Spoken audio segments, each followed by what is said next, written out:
What up, gunfighters? Coming at you from the mobile studio, so going to be a little bit less formal today. If you remember gunfighter life from yesteryear, years ago when I would do this, driving back and forth to work from the range when I was a professional gunfighter, private contractor, and you guys got a couple of episodes a year, maybe. Since the patrons have done so much and have been such a blessing that I can do this full time, you get a lot more episodes. However, this episode is a take 2. The first one, some technology monster happened and ate it, and I don't have it anymore. So this one's coming at you from a mobile studio. Hopefully you don't mind the audio quality. I'll try and clean it up a little bit as best I can if I get a chance. Anyway, today we're going to discuss lesser talked about defensive calibers. Lesser talked about defensive calibers. Now, mostly handgun. Also, there'll be some rifle talk, but mostly handgun. Some lesser discussed defensive calibers. Hopefully that gets you excited. Hopefully you want to listen to this episode of Gunfighter Life. So, welcome to Gunfighter Life, the podcast where we talk about firearms, gunfighting, tactics, ammunition, the right way, with God at the center, Judeo-Christian values, and real-world first-hand experience.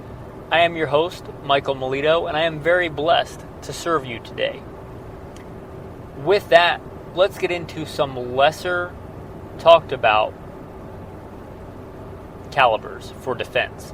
The number one, the 44 Special. Why is it special?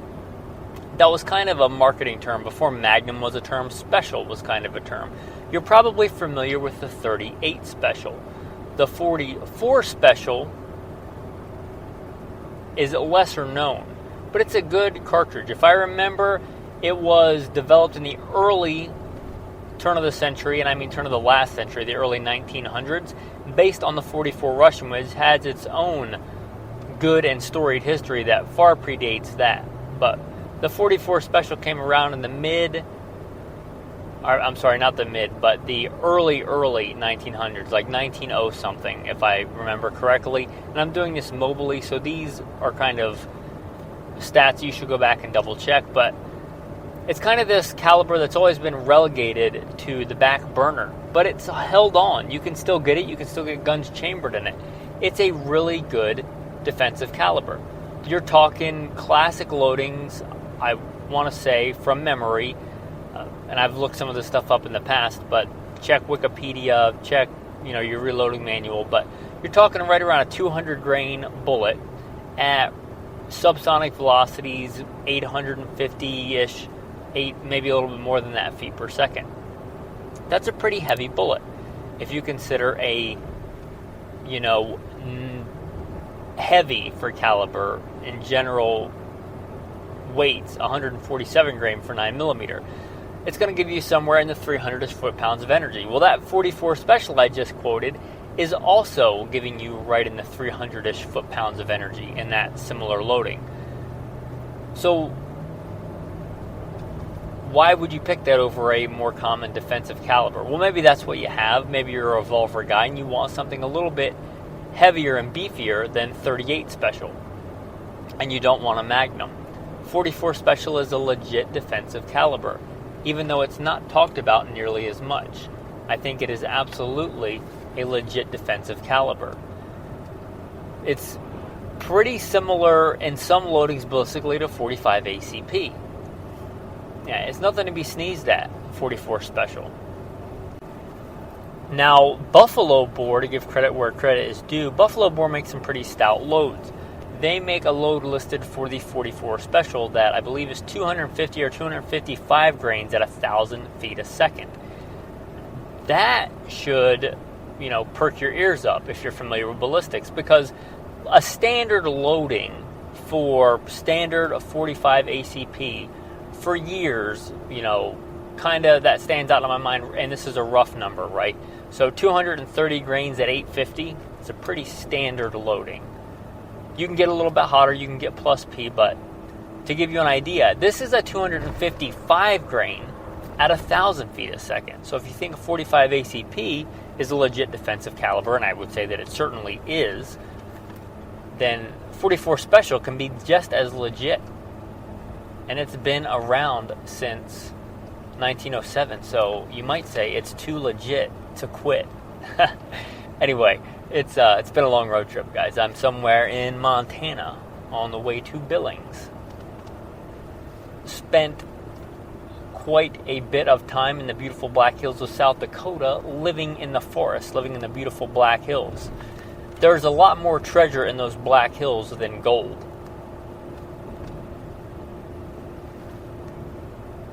There is beautiful, clean water and clean air and abundant game and just natural beauty. Psalm 19, the heavens declare the glory of God and the firmament shows us his handiwork. And Jesus often went out into deserted places. So we should, I think, often do likewise. Go out into a deserted place and rest a while. Anyway, that was a brief aside. You have to forgive me for my rambling on the road trip here. Maybe you like that, maybe you don't. The next defensive caliber we're going to talk about, that's lesser discussed in the defensive world, 22 Magnum. Now, 22 long rifle is very divisive. Some people think it's one of the most deadly rounds on the planet. Some people think it's, little more than Dennis the Menace slingshot territory. But either way, it's pretty discussed in the defensive caliber world. People talk about it. Is it crazy to carry it for defense? Is it a genius to carry it for defense? What's the truth about that caliber? And I would say it's somewhere in the middle. But what's lesser discussed is 22 Magnum. Now, 22 Magnum is not just a little trivial step up in velocity and power over the 22 long rifle. It is a big leap forward in power over 22 long rifle. And not just in a rifle, but in a handgun. 22 Magnum is quite a big step up, and I try to get some rough numbers for you guys, but it really depends. Are you carrying it in a snub-nosed revolver with a 1 7/8 inch barrel, or are you carrying it in a PMR 30? What are you carrying it in? So that's going to have a big difference on velocity if you talk about this kind of caliber, whether you're going from a sub 2-inch barrel to a 4-inch barrel or even longer. That's going to be a big difference in velocity. But either way, it's quite a big step forward in power, 22 Magnum. So why would you even consider 22 Magnum? Well, it has some big advantages. Now, felt recoil. There's a couple of things that go into this. But as far as inertial force coming into the shooter, you talk about power, there's no free lunch. For every action, there's an equal and opposite reaction. The more energy going out of the front of that gun, the more energy coming back. If you have somebody that's pretty recoil sensitive or recoil shy, this might be a place where the 22 Magnum shines. The other big advantage to me comes in with the power to weight ratio. Power to weight ratio is high in the 22 Magnum. It's even better than the 22 long rifle, I think, if you're looking at a pure power to weight ratio, because you're getting quite a bit more powder, and powder doesn't weigh very much. You're dealing generally with pretty similar grain weights, let's say 40 grain, 22 long rifle, 40 grain, 22 Magnum, but you're getting quite a bit more powder, and powder gives you more power, more energy, but it doesn't weigh a lot. Also, the brass case is a little bit longer, quite a bit longer actually, but that doesn't weigh much either. So if you're looking at a pure power to weight ratio, it's a really good return of investment.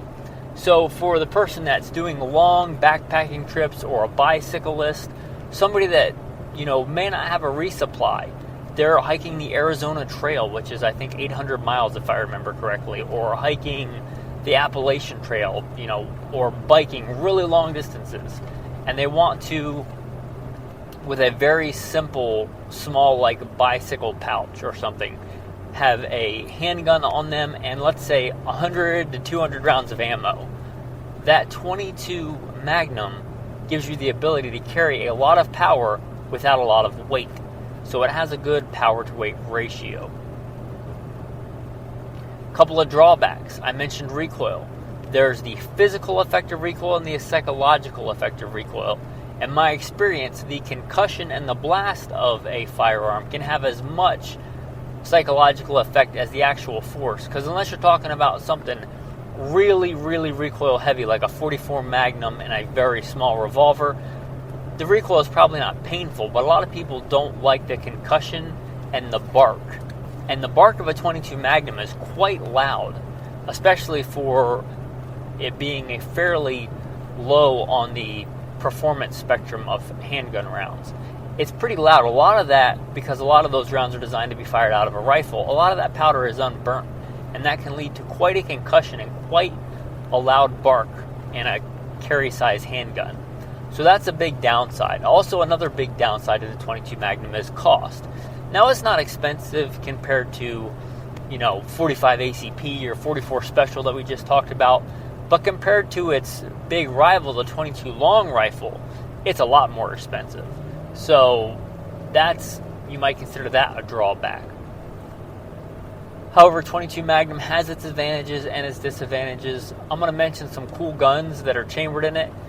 If you're doing that long-range backpacking thing and you want firepower in a small package, you may look at something like the Kel-Tec PMR 30. As the name implies, it holds 30 rounds. And if you know how to, load the magazine correctly and you are judicious in testing that and knowing what ammo it works with, and yours is reliable, that gives you a lot of firepower, again, in a lightweight package. Also, it's not uncommon to see Derringers in this 22 Magnum. And you might say, well, why would I carry a Derringer in 22 Magnum when I could carry a Derringer that's pretty much the same size in 44 Magnum or 45 ACP or 45 Long Colt or 9mm even? Again, the power to weight, the firearm may be similar, but you're going to carry a lot more ammo, for that 22 Magnum. So there's some thoughts there, that 22 Magnum. And another real common one, not real common, but a good choice, is a J-frame or a snub-nose revolver in 22 Magnum. A good defensive choice that you may want to choose over other calibers. And going back, I didn't mention firearms chambered in the 44 Special. Again, I'm doing this mobily, so forgive the bouncing back and forth, but there are quite a few good revolvers chambered in 44 Special. And if you're looking for a good concealed carry gun, the one that stands out that's been made for a long time is the Charter Arms Bulldog. They've been being made for decades. You can also get new production ones. I believe they still make the Charter Arms Bulldog. So whether you're talking about an old one or a new one, the Charter Arms is kind of known for that, the Charter Arms Bulldog. Unlike a lot of the smaller snub-nose revolvers that are in 38 Special, this one's in 44 Special. And again, that's a pretty decent defensive cartridge. Also, Taurus makes some revolvers. They even make, I believe, or they have made in the past, lightweight versions of the 44 Special revolver. And I've kind of changed my mind on Taurus over the years. I think their quality control has gotten better. With that being said, if you get a Taurus revolver, do your due diligence, test it. Don't just assume it's going to work with all the different ammos, and especially with your carry ammo. But test it thoroughly. But I do think that their quality in Taurus, especially revolvers, has gotten better in recent years. So I'll mention that. Now, we just discussed the 22 Magnum. What if you want to get high velocity 22 performance, but you don't want to deal with the finicky nature of the rimfire in the 22 Magnum? Well, there's the 5.7. That's a good choice, but I'm not going to discuss that in this, although I'm going to say it's a good choice if you want that high power to weight ratio, high velocity 22 with the more dependability of a center fire gun. But that's a pretty commonly discussed. It's talked about in the defensive caliber world. What I think is less talked about and flies under the radar is the 22 TCM. The 22 TCM was a development to give you a cartridge that it's not based on a 9mm case, but similar to 9mm, but neck down to 22 long rifle. And it gives some pretty impressive velocities. Now, I did a quick search on Wikipedia to give credit where credit is due, but I do believe this cartridge is based on the neck-to-down 223 Remington, not the 9mm, probably because it's operating at higher pressures. I think it's proprietary to Rock Island Armory. I don't know anybody else that loads the ammo other than Rock Island Armory. But looking up, they have 2 loads listed. Well, I think it's the same load, but one is the rifle data and one is the pistol data. And the pistol data for the handgun is a 40 grain bullet, so very similar to the 22 long rifle, 22 Magnum and bullet weight. However, you're talking over 2,000 feet a second. It listed over 2,000 feet a second out of a handgun. And that's cooking. So, the obvious question is, this is similar, based on a 223, which is very similar in dimensions, that short case, to a 9mm. Why wouldn't you just carry a 9mm? Well, I'd say most of the time, you probably should just carry a 9mm. I would say the 9mm is a better defensive cartridge. There's a lot more, and that might anger some people, but 9mm is a pretty proven round. There's a lot more good, high-quality, street-proven, with good street credit. They got street cred, right? They've been putting people in the dirt for a while, for decades. Things like a, 147 grain Spirit Gold Dot or 135 grain, critical duty, or many other loads that are street proven. Why, if it's a similar size, would you go with this? There's only one real reason that I could think of that is a good reason why you would go with this. Let's say you have a couple of handguns chambered in 9mm, a common Glock, or a 1911 chambered in 9mm. I do believe you can get conversion barrels for the 22 TCM. So if you do have somebody talking about being recoil shy, recoil sensitive, because of the force of that, they have hand issues, they just don't like the recoil of a standard size 9mm, and you have, your general run-of-the-mill Glock that they're not going to shoot it in 9mm, they just don't like to shoot it in 9mm, and you want to give them an option. You don't want to go out and buy a whole nother gun. Maybe you buy a conversion barrel, and now they have that gun chambered in 22 TCM. Less felt recoil. And it's a much better defensive round than, again, that Dennis the Menace slingshot or pepper spray. It's still a very deadly round, right? If you look at those numbers, 40 grain bullet is not crazy, is not great as far as ballistics go and as far as knockdown power goes, but it's cooking at over 2,000 feet a second. So that's quite a big step up, again, from 22 long rifle. And 22 long rifle has put a lot of people in the dirt. So other than that, there's one other scenario in talking through this that I thought about just now in my head, and that is you have your go-to gun chambered in 9mm.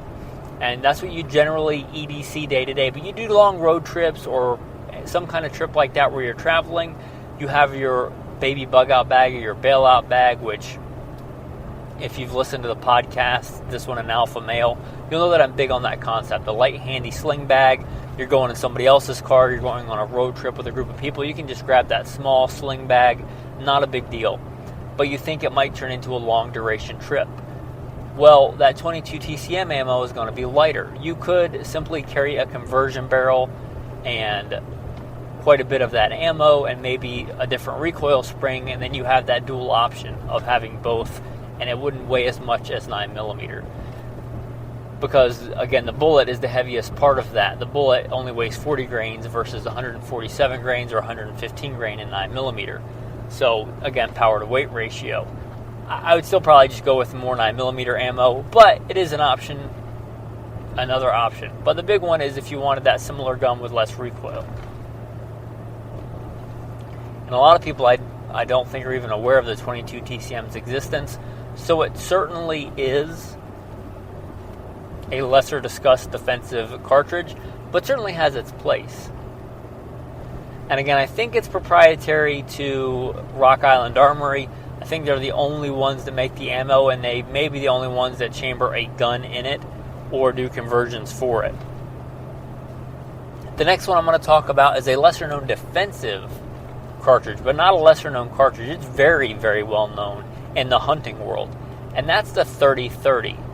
And you might think, how is that a defensive cartridge? You're probably not carrying around the BFR, which is a very, very large revolver. Yes, there's a revolver chambered in 30-30. It's a beast. You're probably not carrying that as your EDC gun. You're probably not carrying a Thompson Center Contender chambered in 30-30 either, which are the only two handguns that I can think of, unless you're talking about some kind of bolt action thing, handguns chambered in 30-30.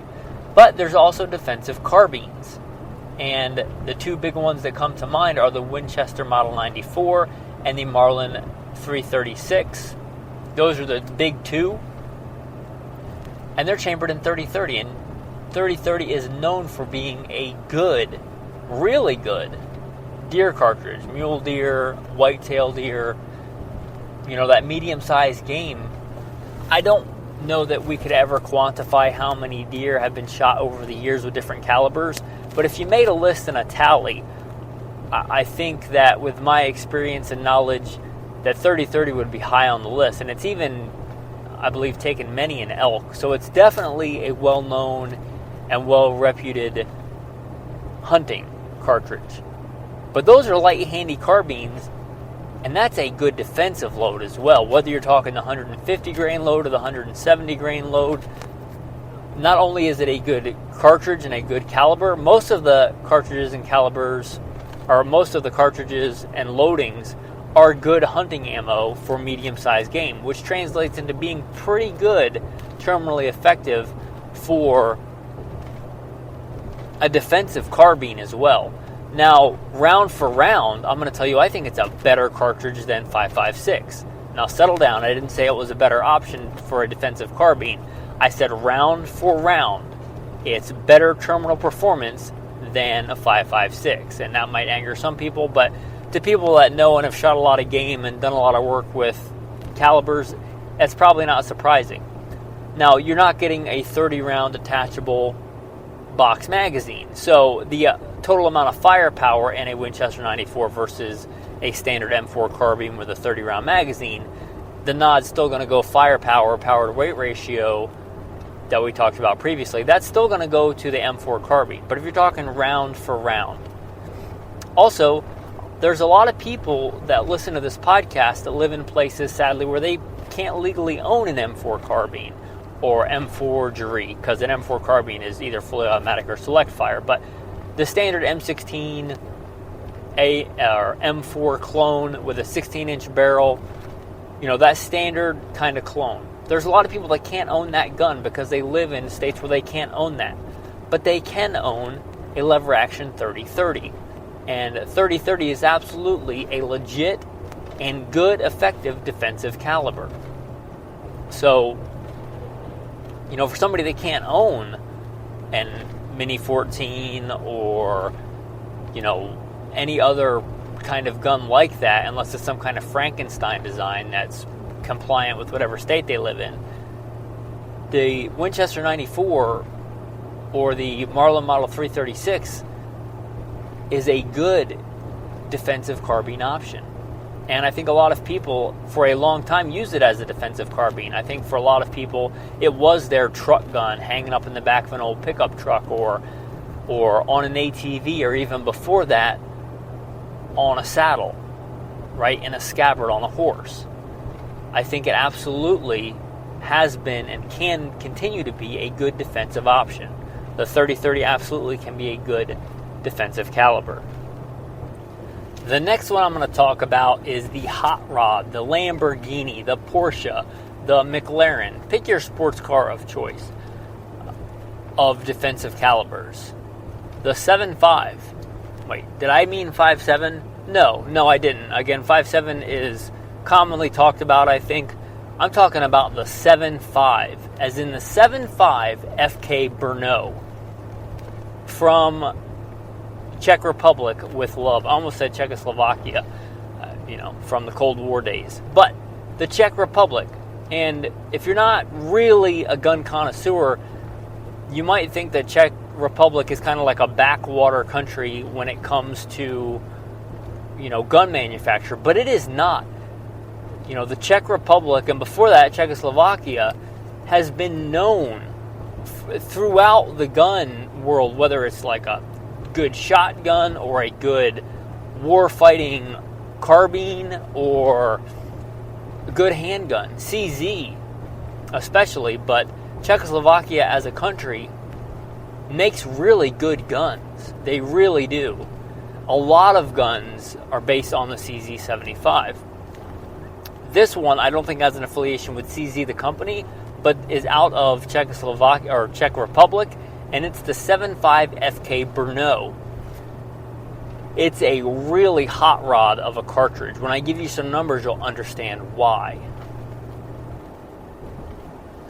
Now, the FK Brno, I looked up, and again, Wikipedia, the 7.5 FK Brno, the first load it lists on there is a 95 grain bullet at 2,000 feet a second. That's a hot rod. 95 grains is light, but it's not crazy light. You're talking in the realm of 380. And 380 in its own right is an okay. It's not a great, but it's a passable. You get a pass, right? It's a passable defensive cartridge.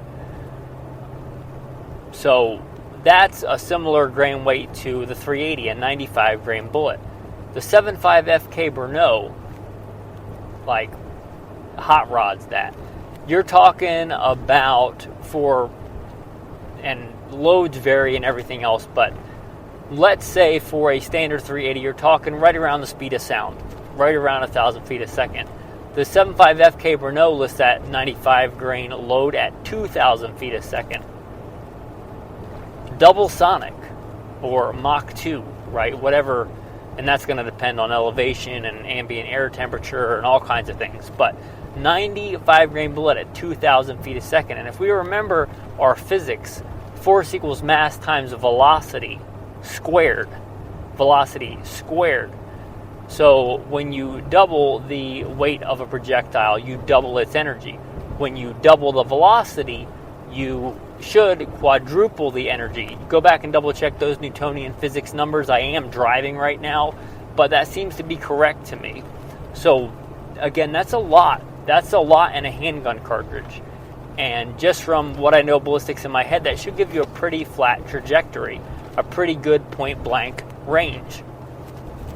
This would be a good option if you were talking about where you could only have a handgun and you might find yourself on the wrong end of a rifle handgun fight, which you would never want to be on. But if you had to have a handgun and you were on that and, wide open spaces or trying to get through intermediate barriers and things like that, this really might be a decent choice. Now you're going to have to deal with the downfalls of very, very hard to find cartridge and pretty proprietary. There, I think, are 2 handguns chambered for it. There might be some sub-models of it, but 2 main ones. One is a super high-end one, like a Porsche, and one is a super, super, super high-end one, kind of like a Lamborghini. So you want high-end or super high-end.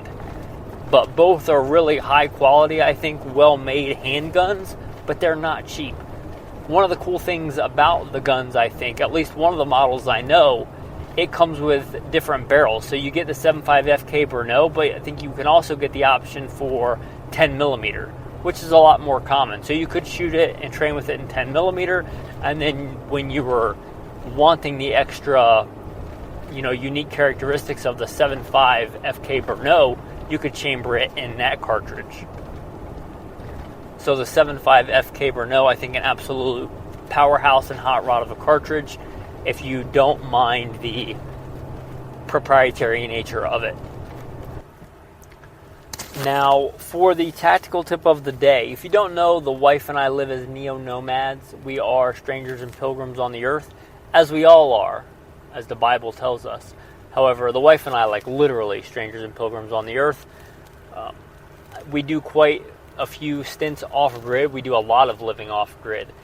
And one of the things that I use a lot that's not super tactical, but is very, very practical, inexpensive, and gets used a lot as far as kit goes for living off-grid.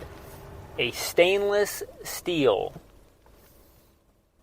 metal mug, like the camping coffee mugs. I'm not talking about enamel, I'm talking about just straight stainless steel.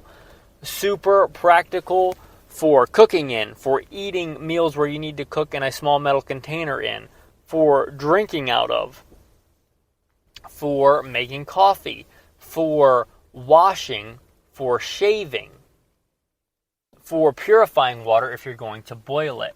For all those things and probably some reasons that I'm forgetting, the stainless steel cup, if you don't have that as part of your like bug out kit, bug out bag kit, absolutely. You talk about, cost to handiness ratio, if we want to do that like prepper diagram.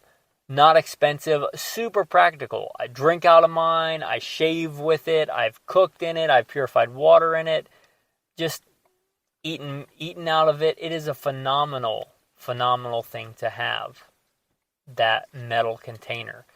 And just a simple stainless steel, I emphasize stainless steel mug. Super handy. Now the tactical verse of the day. Since I talked about being a stranger and a pilgrim on the earth, since this is kind of a mobile episode, I'll try and do it from memory. They all died in faith, not having received the promise, but seeing it afar off. For they declared plainly that they were strangers and pilgrims on the earth. For if they had been mindful of the country from whence they came, they may have been permitted to return. But as it were, they sought a better country, a heavenly country, where God would not be ashamed to be called their God, for he has prepared for them a city. Thanks for listening, gunfighters. Have a blessed day.